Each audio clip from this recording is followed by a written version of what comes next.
네, 오늘은 우리가 창세기 36장과 37장에 대해서 오늘 읽도록 하겠습니다. 우리가 36장은 에서의 족보에 대해서 보게 되고, 그리고 37장은 이제 야곱의 아들인 요셉에게 집중이 되는 말씀입니다. 36장입니다. 에스 곧 에돔의 조건은 이러하니라. 에스가 가나안 여인 중 헷 족속의 엘론의 딸 아다와 히 족속 시브온 딸인 아나의 딸 오홀리바를 자기 아내로 맞이하고 또 이스라엘의 딸 느바이오스의 누이 바스맛을 맞이하였더니 아다는 엘리바스를 에스에스에게 낳았고 바스맛은 르우엘을 낳았고 올리바는 여우스와 알람과 고라를 낳았으니 이들은 에서의 아들들이요 가나안 땅에서 그에게 태어난 자들이더라. 에서 곧 에돔의 족보가 시작이 됩니다. 에서에서부터 시작해서 에서의 아내들 그 자녀들이 나아지죠. 에스가 자기 아내들과 자기 자녀들과 자기 집 모든 사람과 자기의 가축과 자기의 모든 짐승과 자기가 가나안 땅에서 모은 모든 재물을 이끌고 그의 동생 야곱을 떠나 다른 곳으로 갔으니 두 사람이 소유가 풍부하여 함께 거주할 수 없음이러라. 우리가 36장까지 해서 우리가 에서와 야곱이 만나는 장면 그리고 나서 화해하고 서로 이제 소유가 많아서 같이 하기를 애쓰는 원했지만 함께 떨어져 있다라는 것을 볼 수 있습니다. 그들이 거주하는 땅이 그들의 가축으로 말미암아 그들을 용납할 수 없었더라. 이에 에서 곧 에돔이 세일산에 거주하니라. 세일산에 있는 에돔의 족속의 조상들의 조상 에스의 족보는 이러하고 그 자손 이름은 이러하니라. 에스의 아내 아다의 아들은 엘리바스요. 에스의 아내 바스마스의 아들은 르우엘이며 엘리바스의 아들들은 대만과 오말과 서부와 가담과 그나스요. 에스의 아들 엘리바스의 첩 딥나는 아말렉을 엘리바스에서 낳았으니 이들은 에서의 아내 아다의 자손이며 르우엘의 아들들은 나핫과 세라와 삼마와 미사니 이들은 에스의 아내 바스마스의 자손이며 시브온의 소녀 아다의 딸에서 아내 오홀리바의 아들들은 이러하니 그가 여우스와 얄람과 고라를 에스에게 낳았더라. 에서의 자손 중 족장은 이러하니라. 에서의 장자 엘리바스의 자손으로서는 대만 족장, 오말 족장, 서부 족장, 그나스 족장과 고라 족장, 가담 족장, 아말렉 족장이니 이들은 에돔 땅에 있는 엘리바스의 족장들이요. 이들은 아다의 자손이며 에서의 아들 르울의 자손으로는 나아 족장, 세라 족장, 삼마 족장, 미사 족장이니 이들은 에돔 땅에 있는 느우엘의 족장이들이요. 이들은 에서의 아내 바스맛의 자손이며 에서의 아내 오홀리바마의 아들들은 여우스 족장, 얄람 족장, 고라 족장이니 이들은 아나의 딸이요 에서의 아내인 오홀리바마로 말미암아 나온 족장들이라.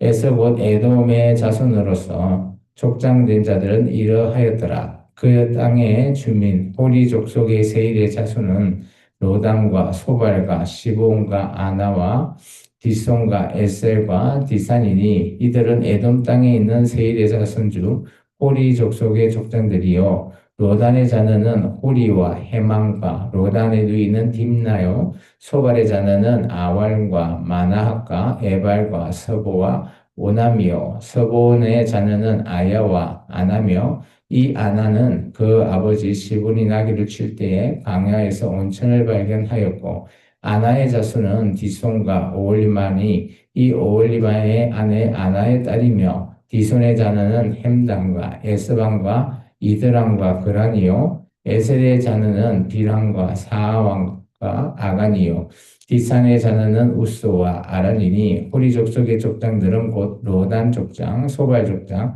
시본 족장, 아나 족장, 디손 족장, 에셀 족장, 디산 족장이다. 이들은 그들의 족속에 따라 세일산에 있는 호리 족속의 족장들이었더라.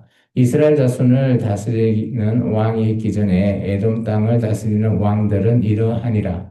보울의 아들 벨라가 에돔의 왕이 되었으니 그 도성의 이름은 딘하바며 벨라가 죽고 보스라 사람 세라의 아들 요밥이 그를 대신하여 왕이 되었고 요밥이 죽고 대만의 족속의 땅에 후삼이 그를 대신하여 왕이 되었고 후삼이 죽고 브닷의 아들 곧 모압들에서 미디안 족속을 친 핫닷이 그를 대신하여 왕이 되었으며 그 도성의 이름은 아윗이며 핫닷이 죽고 마스레가의 삼나가 그를 대신하여 왕이 되었고 삼나가 죽고 유브라데 강변 러봇의 사울이 그를 대신하여 왕이 되었고 사울이 죽고 악보의 아들 바알 하나니 그를 대신하여 왕이 되었고 악볼의 아들 바알 하나니 죽고 하달이 그를 대신하여 왕이 되었으니 그 도성 이름은 바오며 그의 아내의 이름은 무헤달벨이니 이니 마드레스 딸이요 메사압의 손녀더라. 에스에게서 나온 족장들의 이름은 그 종족과 그 초와 이름을 따라 나누며 이러하니 딥나 족장, 알와 족장, 여대 족장, 오홀리바마 족장, 엘라 족장, 비논 족장, 그나스 족장, 대만 족장, 밉살 족장, 막디엘 족장, 이람 족장이라. 이들은 그 구역과 그 처를 따른 에돔 족장들이며 에돔 족속의 조상은 에서더라. 이렇게 해서 에서의 족보에 대해서 살펴봤습니다. 이제 37장은 에서의 동생인 야곱에 대한 족보가 나오죠. 그 중에 야곱의 12아들 중에 오늘 요셉에 대해서 37장이 다루고 있습니다. 야곱이 가나안 땅 그의 아버지 거류하던 땅에 거주하였으니 야곱의 족보는 이러하니라. 요셉이 17세의 소년으로서 그의 형들과 함께 양을 칠 때에 그의 아버지 아내들 빌하와 실바의 아들들과 더불어 함께 있었더니 그가 그들의 잘못을 아버지에게 말하더라. 요셉은 노는 애 얻은 아들이므로 이스라엘이 여러 아들들보다 그를 더 사랑하므로 그를 위해 채색 옷을 지었더니 오늘 요셉이 조금 자녀에 대해서 편파적으로 좀 다루는 것도 볼 수 있습니다. 아마 라헬의 큰아들이고 또 라헬을 가장 사랑했고 지금은 함께 할 수 없다 보니까 유독 그 아들을 위해서 채색 옷을 지었다는 겁니다. 이 채색 옷은 이 당시 귀족이나 좀 왕, 이런 사람들이 입는 옷이죠. 특별하게 좀 튀어나와 있는 그런 것을 얘기합니다. 그러다 보니까 요셉이, 그죠? 오늘, 자기 형들 앞에서, 뭐 쉽게 말해서 형 입장에서는 잘난치 않은 그런 요셉을 우리가 볼 수 있습니다. 근데 놀랍게도 하나님이 그런 요셉에게 꿈을 또 보여주시네요. 그의 형들이 아버지 형들보다 그를 더 사랑함을 보고 그를 미워하여 그에게 편안하게 말할 수 없었더라.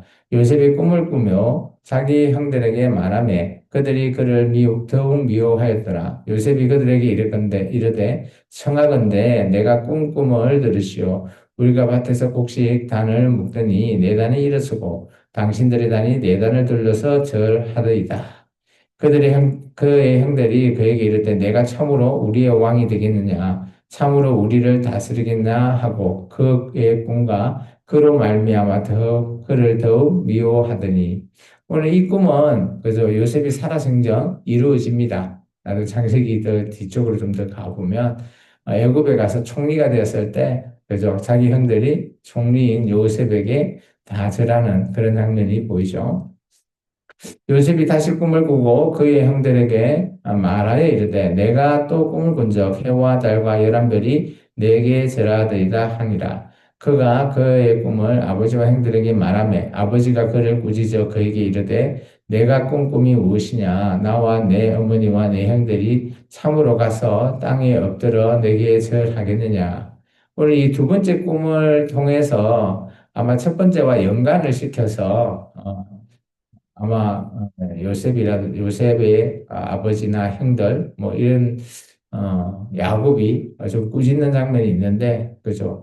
이 부분은 그죠? 요셉이 살아 있어서 있는 것이 아니라 나중에 이스라엘 지파가 요한계시록에 가면 그죠? 해달 그리고 12별의 여인이 나오죠. 그것을 비유된 꿈과 꿈으로 이렇게 해석이 되었습니다. 그의 형들은 시기하되 그의 아버지는 그 말을 간직해 두었더라. 그의 형들이 세겜에 가서 아버지의 양을 칠 때에 이스라엘이 요셉에게 이르되 내 형들이 세겜에서 양을 치지 아니하느냐 너는 그들에게 보내리라. 요셉이 아버지에게 대답하되 내가 그리하겠나이다.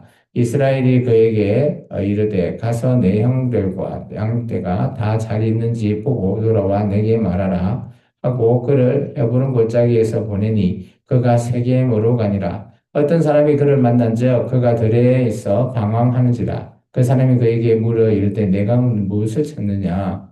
그가 이르되 내가 내 형을 찾아오니 청하건대 그들이 양치는 곳을 내게 가르쳐 주소서. 그 사람이 이르되 그들이 여기서 떠났느니라. 내가 그의 말을 들으니 도단으로 가자 하더라 하니라. 요셉이 그의 형들의 뒤를 따라가서 도단으로 그들을 만나니라. 이제 이 세겜에서 도단까지 거리가 좀 되는 걸로 되어 있습니다. 지도상에 보면 요셉이 그들에게 가까이 오기 전에 그들이 요셉이 멀리서 보고 죽이기를 꾀하여 서로 이르되 꿈꾸는 자가 오는도다. 멀리서도 요셉을 알아볼 수 있는 이유가 뭘까요? 바로 채색 옷이라든지 아니면 걸음의 형태 이런 것을 통해서 시기하는 형들이 요셉을 그죠 죽이려고 깨하는 거죠. 자, 그를 죽여 한 구덩이에 던지고 우리가 말하기를 악한 짐승이 그를 잡아먹었다 하자. 그의 꿈이 어떻게 되었는지 우리가 볼 것이니라 하는지라. 오늘 형은 그 꿈으로 말미암아 오늘 많이 서운해 있는 것으로 보입니다. 르우벤이 듣고 요셉을 그들의 손에서 구원하여 하여 이르되 우리가 그의 생명을 해치지 말자. 르우벤이 또 그들에게 이르되 피를 흘리지 말라. 그를 광야 그 구덩이에 던지고 손을 그에게 대지 말라 하니 이는 그가 요셉을 그의 손에서 구출하여 그의 아버지에게로 돌려보내려 함이었더라. 그래도 첫째 형이 나서서 요셉을 살리려고 하죠. 요셉이 형들에게 이름에 그의 형들이 요셉의 옷고 그가 입은 채색 옷을 벗기고 그를 잡아 구덩이에 던지니 그 구덩이는 빈 것이라 그 속에 물이 없었더라. 그들이 앉아 묵고 있다가 눈을 들어본즉 한 무리의 이스라엘 사람들이 길앗으로 오는데 그 낙타들이 항품과 유황과 물약을 싣고 애굽으로 내려가는지라. 유다가 자기 형제에게 이르되 우리가 우리 동생을 죽이고 그의 피를 덮어둔들 무엇이 유익할까? 자, 그를 이스마엘에게 팔고 그에게 우리의 손을 대지 말자. 그는 우리의 동생이요 우리의 혈육이라 하며 그 형제들이 청종하였더라. 이제 유다가 나서서 그죠? 자기들이 피를 안 묻히고 그냥 애굽으로 팔자라고 제안합니다. 그때 미디안 상인들이 지나가고 있는지라 형들이 요셉을 구덩이에서 끌어올리고 은 20에 그를 이스마엘 사람에게 팔매. 여기 은 20이 그죠? 노예로 판 값이라고 합니다. 예수님도 은 20에 팔렸습니다. 그 상인들이 요셉을 데리고 애굽으로 갔더라. 르우벤이 들어와 구덩이에 이르러 본즉 거기 요셉이 없는지라 옷을 찢고 아우들에게 되돌아와서 이르되 아이가 없도다 나는 어디로 갈까? 그들이 요셉의 옷을 가져다가 숨년소를 죽여 그 옷을 피에 적시고 그의 채색 옷을 보내어 그의 아버지에게 가지고 가서 이르기를 우리가 이것을 발견했으니 아들의 옷인가 보소서 하매 아버지가 그것을 알아보고 이르되 내 아들 옷이라 악한 짐승이 그를 잡아먹었도다 요셉이 분명히 찢기었도다 하고 자기 옷을 찢고 굵은 배로 허리를 묶고 오래도록 그의 아들을 위해서 애통하니 야곱 입장에서는 자기가 가장 소중히 여기는 요셉이 죽었다고 생각하고 그죠 몇 날 며칠을 애통하게 하고 있었죠. 그의 모든 자녀가 위로하되 그가 그 위로를 받지 아니하여 이르되 내가 슬퍼하며 서울로 내려가 아들에게로 가리라 하고 그의 아버지가 그를 위하여 울었더라. 그 미디안 사람들은 그를 애굽에서 바로의 신하 친위 대장 보디발에게 팔았더라. 오늘 36절은 그죠? 요셉이 애굽에 가서 팔리는데 그래도 가장 바로의 신하 중에 가장 강력한 그죠? 친위 대장이 보디발 집에 팔리게 되는 이런 모든 것들이 하나님께서 계획하시고 하나님의 섭리로 요셉을 애굽으로 가게 하시는 그런 사건으로 보여집니다. 오늘 이제 37장 이후에 이제 이 요셉을 팔았던 유다의 얘기가 7장에 나오게 됩니다. 8장에 나오게 되죠. 그래서 유다의 그런 자책과 자기 아버지가 너무 힘들어하는 모습을 볼 수 없어서 집을 나아가서 행한 그런 행동을 우리 38장을 통해서 내일 보겠습니다. 네, 우리 기도하겠습니다.